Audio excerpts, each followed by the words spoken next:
Vous avez fait un choix. Ce qui prouve déjà que vous ne vous étiez pas endormi et que vous aviez compris le principe de cette vidéo interactive. Alors déjà, bravo pour ça, hein, je ne sais pas si tout le monde en aura été capable. Alors, pour savoir maintenant si c'était bien le bon choix, on va passer en revue ces 4 réponses.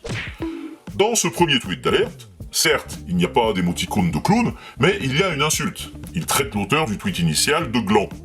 Et ça déjà, c'est le meilleur moyen pour braquer ceux qui sont de fervents partisans de l'auteur du tweet d'origine. Du coup, il risque de même pas s'intéresser à ce qui est dit, et ça va disqualifier le propos. A l'inverse, ça peut générer beaucoup de j'aime chez ceux qui n'aiment pas beaucoup l'auteur de la publication d'origine. Mais bon, là on est juste dans le partisanisme. Il serait sans doute plus efficace de rester neutre et factuel, pour pas que le message soit parasité par des opinions qui risquent de le disqualifier auprès d'une partie des gens qui le verront. Et puis, sur le fond, c'est pas terrible non plus, parce que il explique, vous partagez la vidéo d'une manifestation à Vienne pour le climat, ok, mais il ne donne aucun élément qui permettrait de le vérifier. Donc, faut le croire sur parole, ou aller vérifier ce qu'il dit, mais déjà, s'il nous a insulté, on n'a même pas envie. Dans le second tweet, déjà, un peu de moquerie dans la première phrase, avec un MDR, c'est pas terrible non plus. Après, il y a une explication, mais rien qui permettrait d'aller vérifier qu'il s'agit d'une manifestation pour le climat à Vienne, comme c'est dit. Donc pas hyper efficace. Et en plus, le principe de citer le tweet d'origine, c'est-à-dire de l'englober, comme on voit là, c'est un mauvais principe, parce que ça fait monter inutilement le nombre de retweets de ce tweet d'origine, ce qui peut indirectement améliorer son score et sa diffusion par l'algorithme, donc améliorer sa visibilité. Et puis surtout, il serait plus pertinent de poster ça en réponse au tweet d'origine, pour avoir une chance d'être lu par ceux qui le verront. C'est plus efficace qu'un retweet. Donc pour celui-ci, pas mal de défauts. Vous avez choisi une réponse qui n'était pas la bonne. C'est même la pire en fait. Mais ça, c'est pas grave, tout le monde peut se tromper, et c'est comme ça qu'on apprend. Bon, vous n'aurez pas l'indice qui était donné en trouvant la bonne réponse, mais vous aurez une chance de retrouver cet indice sur une autre question plus loin dans la quête. Donc, rien n'est perdu. Alors examinons à présent les autres réponses. Celui-là, pour moi c'est le plus pertinent. C'est une réponse au tweet d'origine, donc elle sera bien visible par ceux qui liront ce tweet d'origine, efficace. La réponse explique que c'est de la désinformation, qu'il s'agit d'une vidéo trafiquée, et en donnant une preuve, le lien vers la vidéo originale, celle qui a été détournée. Ce qui permet à tout un chacun de vérifier en un clic. Ça, c'est radical, c'est convaincant. Bon, petit bémol, ce n'est pas un mouvement de protestation allemand mais autrichien, ça va. Même le petit lol, au début, est discutable, mais ça passe. Donc, c'était la meilleure réponse. Et ce dernier tweet, celui-là, c'était un tweet à moi, en fait. Intéressant, mais c'est pas mon meilleur. C'était une réponse au tweet du fake, jusque-là, bonne démarche. Dans le contenu, ça explique bien ce qui se passe, que c'est un fake qui reprend une vidéo. Et au lieu de donner le lien vers la vidéo d'origine, j'avais donné un lien vers une vidéo de fact-checking. Or, je pense avec le recul que ça parle pas à tout le monde. Il y a des gens désormais qui se braquent dès qu'on évoque simplement le terme fact-checker. En particulier ceux qui sont très réfractaires aux médias. Ou parfois, il y a certains fact-checkers en qui ils ont confiance et d'autres pas. Alors, ils ont leur raison, peut-être que pour eux, c'est juste un moyen d'être dans le déni, je sais pas. On peut le déplorer, mais il faut bien faire avec. Et donc, dès qu'on peut donner une preuve directe, comme le lien vers la vidéo d'origine, je pense que ce sera mieux. C'est se donner les moyens de convaincre le plus grand nombre de gens sans passer par un intermédiaire. Bref, ce tweet-là, convaincant, oui, mais pas forcément sur 100% des gens. On peut mieux faire. Et ça, je me le dis à moi.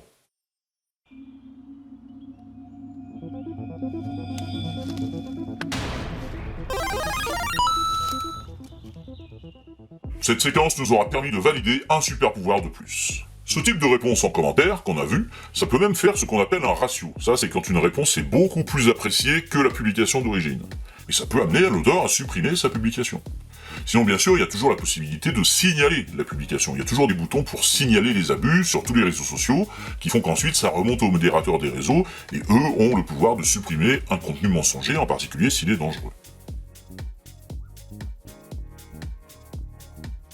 Et ça, c'est important. Quelqu'un qui a publié un fake avéré, mais qui ne le supprime pas, il laisse la possibilité que ce fake soit toujours partagé et rediffusé par des gens qui n'auront peut-être même pas lu les réponses où il peut y avoir des alertes. Et ça permet à la fausse info d'occuper le terrain au maximum pour jouer sur ce qu'on appelle l'effet de simple exposition. Principe de la simple exposition, à partir du moment où on a déjà été exposé à une info, quand on retombe dessus, elle nous paraît déjà familière, et on va avoir plus facilement tendance à la trouver crédible, et à croire qu'elle est correcte, même si elle est fausse. D'accord. Alors, un exemple, vu en mars 2022, une info selon laquelle il y aurait une vidéo supprimée de toutes les plateformes dans laquelle Barack Obama disait très calmement que les individus devaient abandonner leurs droits au profit d'un souverain tout-puissant pour un nouvel ordre international. Alors ça, c'est la théorie du Great Reset. For the international order that we have worked for generations to build.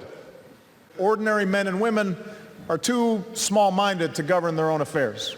Order and progress can only come when individuals surrender their rights to an all-powerful sovereign.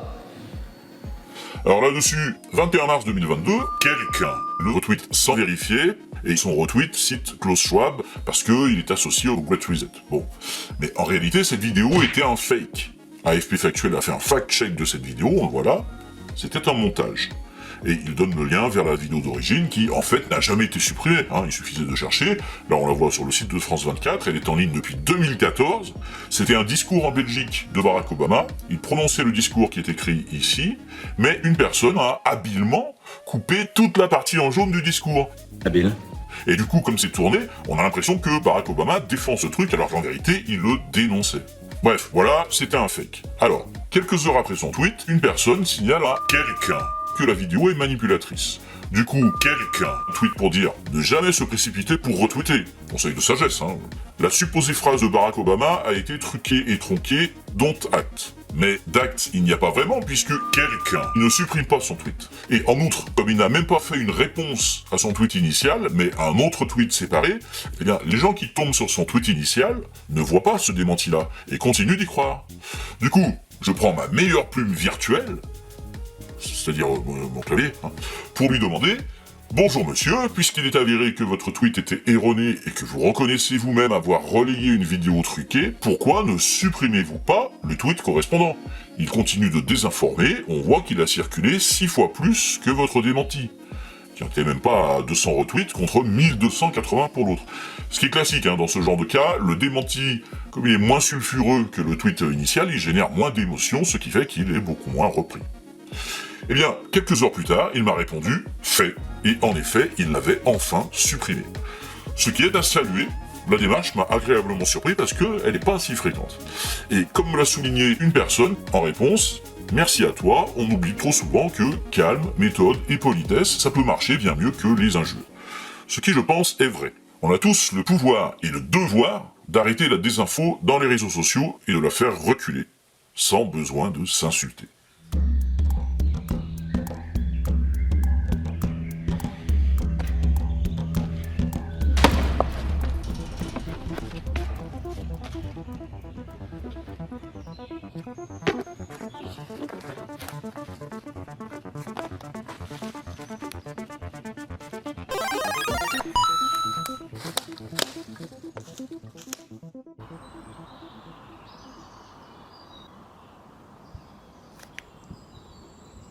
Allez, dernier pouvoir important qu'il nous reste à maîtriser, c'est celui de rester en veille et d'être capable de prendre du recul. Cette publication-là, c'est pas un fait isolé.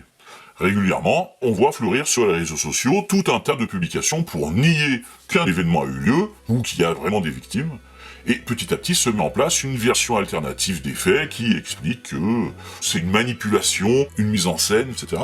Ça se propage à grande échelle en utilisant des techniques d'astroturfing. Ça, l'astroturfing, on en avait parlé là. Surtout quand ces éléments sont repris par des comptes officiels sur les réseaux sociaux, ambassades, ministères, et là, quand il s'agit d'un pays qui est en conflit, attention à la propagande.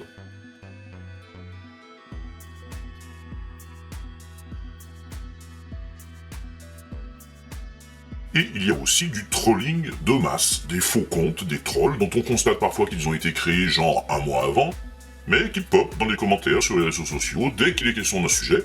On l'a vu sur le Covid-19, on le voit sur l'Ukraine. Ils viennent soutenir des versions alternatives et leur donner du poids sur les réseaux, discuter les faits avérés, les relativiser, les nier, monter en épingle d'autres faits pour faire diversion, parce que la guerre se joue aussi sur le terrain de l'information. Et la propagande pour retourner l'opinion publique, elle passe d'abord par les réseaux sociaux. Un des risques de ça, c'est que avec toutes les versions alternatives qui se succèdent, on peut finir par avoir une sorte de sentiment de confusion. L'idée que plus personne sait vraiment dire ce qui est vrai et ce qui est faux. Un brouillard, comme un doute perpétuel. Jusqu'à finir par se dire que on ne peut plus avoir confiance en personne et en rien, surtout pas dans les médias et les institutions. Et ça, rien de tel pour fragiliser une démocratie. Donc, prendre du recul sur ce que racontent des séries de fakes.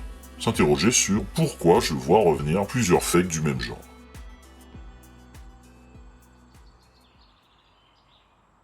Et le recul, il faut aussi l'avoir sur les outils eux-mêmes, sur les réseaux sociaux qu'on utilise au quotidien, en regardant à chaque fois ce qu'on sait de leur algorithme, de leur modération, et à partir de là, comment, à cause de nos biais, on risque de s'y faire avoir facilement.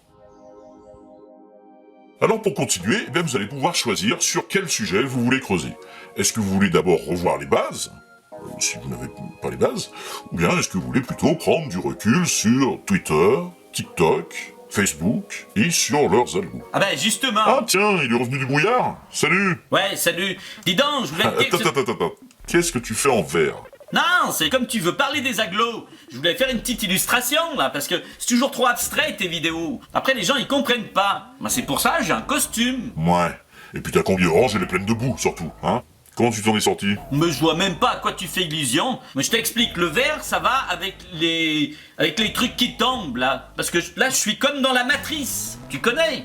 Dans la matrice? Ah oui. Oh, c'est bluffant. Et t'es qui alors, là? Attends, moi je dirais Morpheus. Un genre de Morpheus, mais qui a pris cher. Non, mais laisse-moi t'expliquer. Je suis dans la matrice des agglos. Algo. Ouais, et là, je suis l'algo de YouTube. L'algo de YouTube? Ouais. Ah bah tu tombes bien, toi. Laisse-moi te dire... Attends, je lance une pub. Ouais. Alors, à propos des pubs, sais-tu qu'avec YouTube Premium, t'aurais pas... Non mais l'algo de YouTube, c'est bon. Attends, on cherche même plus à te comprendre. Tu seras même pas dans les réseaux sociaux qu'on va étudier. D'ailleurs, tiens, regarde, je t'envoie un croupion au fond là-bas, hein, sans raison, comme tu fais toi, quand tu nous démonétises. Voilà, noyé dans la masse. Mais dis donc. Je m'en fous, dans la masse, personne ne t'entend crier. Allez, je vais vous afficher 4 possibilités, puis vous choisirez. Vous pourrez choisir de revoir les bases, si vous estimez que vous n'avez pas les bases, notamment sur tous les biais qu'on a et qui font qu'on peut facilement se faire tromper. Vous pouvez faire une petite exploration de Twitter, vous pouvez creuser plutôt TikTok, ou bien vous pouvez creuser Facebook et Insta. Donc, allez-y, cliquez sur la vignette de votre choix pour enchaîner. Et si vous préférez vous arrêter là, déjà je vous remercie d'être passé, hein. N'hésitez pas à passer sur Twitch aussi, et que l'obscurantisme retourne à l'obscurité. Ciao.